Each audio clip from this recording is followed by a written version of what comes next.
What if you could live in Fort Collins, work in downtown Denver, and never touch I-25 again? Colorado says that's possible. It'll just cost $5 billion. That's the price tag attached to the state's biggest transportation proposal in decades. And this November, voters could decide whether it actually happened. The project is called Colorado Connector, or CoCo. It's a proposed passenger rail system stretching from Fort Collins all the way to Pueblo. If it gets built, it won't just change how people travel, it could change where people choose to live, where companies invest, and how the entire Front Range grows over the next several decades. This week, Colorado released its roadmap to make this happen. The plan is broken into 3 phases.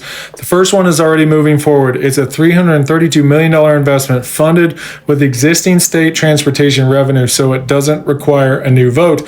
Beginning in 2029, trains would connect Union Station with Fort Collins, making stops across the northern Front Range, including Westminster, Broomfield, Louisville, Boulder, Longmont, Loveland, and more. The service would start with 3 round trips each day. Think of this as the proof of concept. So here's where the story changes. Everything beyond that depends on one thing: voters. Phase 2 would extend the line south through Denver to Colorado Springs and Pueblo, with additional stops including Littleton and Sterling Ranch. To pay for it, voters would decide this November on a new regional sales tax for communities served by the rail line, and that tax would generate nearly $300 million every year, unlocking the next stage of construction. So then comes the full vision. Another $2.7 billion would dramatically expand the service, increasing trains to as many as 10 daily round trips to Fort Collins and 8 to Pueblo. Long-term planners are even talking about extending the network north to Cheyenne and south into New Mexico.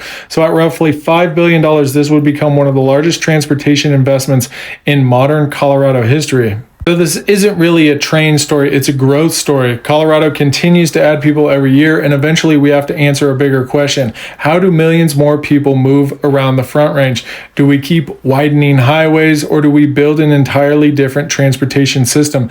And that's the decision voters could make this November. So whether you think this is exactly what Colorado needs or a complete waste of money, one thing is certain: this vote could shape how the Front Range grows for the next 50 years. The board decides on July 31st whether to send the measure to November ballot. If it gets there, I'll be following every development so you know exactly what this means for Denver before it happens.